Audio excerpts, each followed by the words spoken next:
There is no tariff strategy, right? I mean, this is the great unbidden secret that looms over all of us.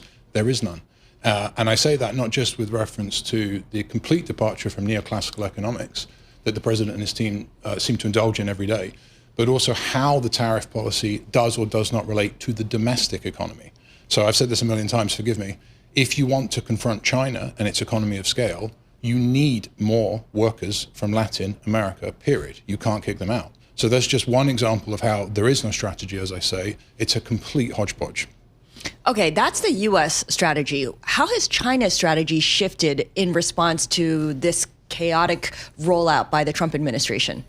So I suspect it hasn't, and I suspect China does have a strategy in the sense that they've been planning for a long time to get the United States addicted to cheap goods, knowing full well that eventually, because we might be slow, but we're not stupid, we'd figure out that that's the plan, and then be in a position of essentially manufacturing dominance. So China is in a latent war footing, as is the sovereign right, as the prerogative as a country, and we're not. And that is the fundamental proposition of Donald Trump. So again, the president, if we're grading his term papers, should get an A for choosing the essay question, which is, what's wrong with the world economy? It is imbalanced. He's given the right diagnosis. Absolutely. Okay. He has an uncanny knack for looking at things and saying, yeah, there's the problem. Yeah. We send fiat currency abroad, we get goods, that means we'll lose a future war.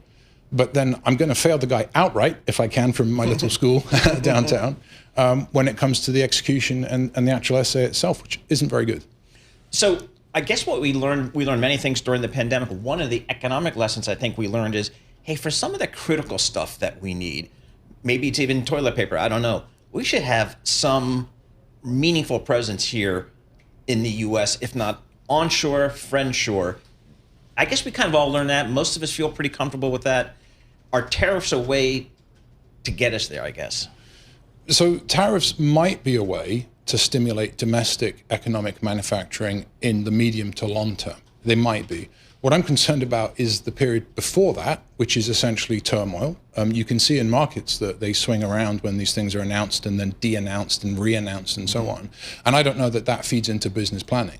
So essentially what we're seeing is that the United States is now confronting a peer competitor in the world, China. That peer competitor has mastered industrial strategy and economic policy, and we're not doing very well with our mixed market economy in response. So that is a fundamental challenge to how we do things at home. And frankly, I think we're struggling.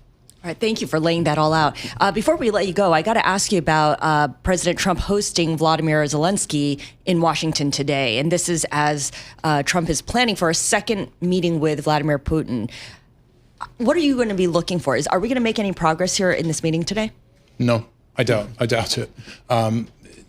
President Donald Trump, at every turn, when confronted with a choice between President Zelensky and President Putin, has chosen President Putin. I don't see that will be any different despite the lukewarm rhetoric about tomahawks, for example. And that is something that me as an analyst, someone who lives and breathes this geopolitical stuff, cannot explain. So do you think that President Trump has leverage with President Putin in order, because presumably they're going to get together within 2 weeks? Is there any reason to have optimism that President Trump can convince President Putin to end this war in some fashion? The U.S. military and its conventional posture would have a lot of leverage with the Russian military, but President Putin seems to have some sort of leverage with Donald Trump, and the U.S. Army reports to Donald Trump.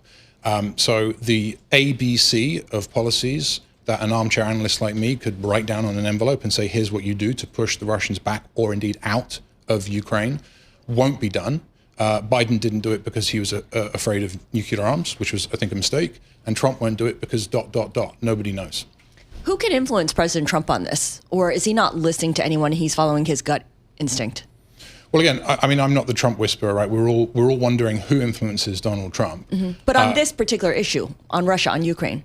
He seems only to need 5 minutes in a room with Putin to change his position entirely. So if I had to rank it, I would say Putin, and then only after that, the rest of the administration, vice president, and so on. Certainly not Zelensky.